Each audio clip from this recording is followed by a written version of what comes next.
तो question number 13 हमारा यहाँ पे कह रहा है how many 3 digit numbers are divisible by 7, यानी ऐसे कितने 3 डिजिट नंबर्स हैं जो 7 की टेबल में आएंगे। ठीक है, क्वेश्चन इंपॉर्टेंट है, ऐसे क्वेश्चन बहुत रिपीट होते हैं। सबसे पहले हमें देखना है कि हमारे 3 डिजिट नंबर शुरू होते कहाँ से हैं। तो हमारे 3 डिजिट नंबर्स शुरू होते हैं 100 से, मगर हमारा AP 100 से शुरू नहीं होगा, क्योंकि हमें केवल वो नंबर लेने हैं जो 7 की टेबल में आते होंगे। ठीक है, ऐसे अगर हम यहाँ पे देखें तो पहला वो 3 डिजिट नंबर जो 7 की टेबल में आएगा वो है 105। ध्यान रखो, पहला 3 डिजिट नंबर जो 7 की टेबल में आएगा वो है 105।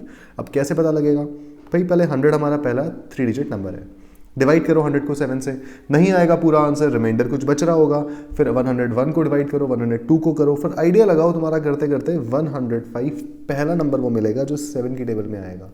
ठीक है, अब अगला नंबर क्या होगा हमारा? देखो, हमें ढूंढने 7 के मल्टीपल्स, यानी जो जो 7 की टेबल में आता है। मतलब अगर मैं इसी में 7 प्लस कर दूंगा तो हमारा अगला नंबर हमें पता लग जाएगा, तो ये है 112। इसी से अगर हम थर्ड टर्म में निकालनी हो तो यहीं पे हम 7 प्लस करेंगे तो 119। तो ध्यान देने वाली बात ये, हमारा पहला नंबर AP का वो होगा जो 3 डिजिट का होना चाहिए और 7 की टेबल में आना चाहिए, सबसे छोटा नंबर। ठीक है, अब ये AP तो हमारा इतना AP तो हमारा बन गया। हमें यहाँ से इसकी लास्ट टर्म भी निकालनी है। लास्ट टर्म निकालने के लिए क्या करेंगे? सबसे बड़ा 3 डिजिट नंबर 999 है।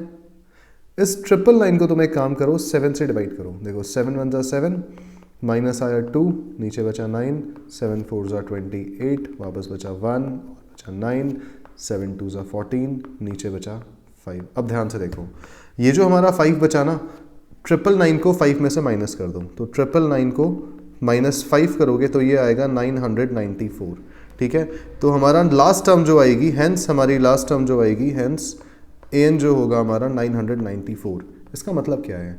इसका मतलब ये है कि 994 सबसे बड़ा 3 डिजिट का वो नंबर है जो कि 7 की टेबल में आता है, और 105 सबसे छोटा 3 डिजिट का वो नंबर है जो 7 की टेबल में आता है।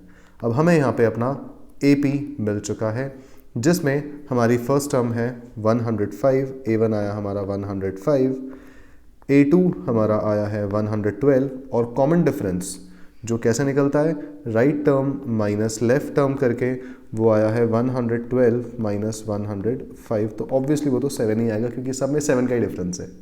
ठीक है, हमें निकालना क्या था? हमें निकालना था how many 3 digit numbers are there. मतलब हमें n की वैल्यू निकालनी है कि ऐसे टोटल कितने नंबर हैं। ऐसे देखो कितने नंबर है, 1 2 3 4 5 करते करते ऐसे कितने नंबर हैं एक्चुअली में। अब वो निकालने के लिए हम सिंपल सा यहाँ फॉर्मूला लगा देंगे अपना AN वाला, जो कहता है A plus n-1 into D।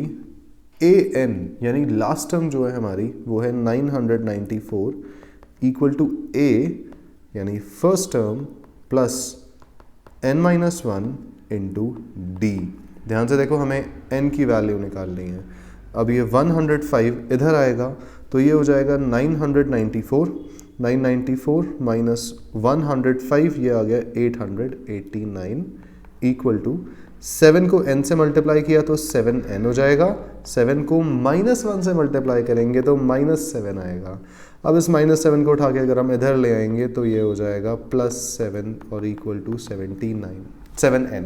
ठीक है, तो यहाँ से हमारे पास आ गया 889 प्लस 7, ये आ जाएगा 896 इक्वल टू 7n। अब इसको हमें डिवाइड करना है 7 से, क्योंकि 7 और n यहाँ पर मल्टीप्लाई में है, 7 इसके नीचे जाएगा, 896 अपॉन 7 इक्वल टू n, और ये आता है हमारा 7 1 ज़ा 7, 7 2 ज़ा 8 ज़ा। ठीक है, ये हमारी वैल्यू आ गई कितनी?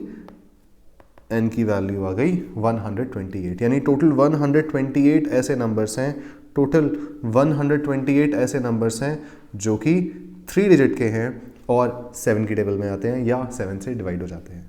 ठीक है, तो ये था हमारा क्वेश्चन नंबर 13। अब बढ़ते हैं 14 की तरफ।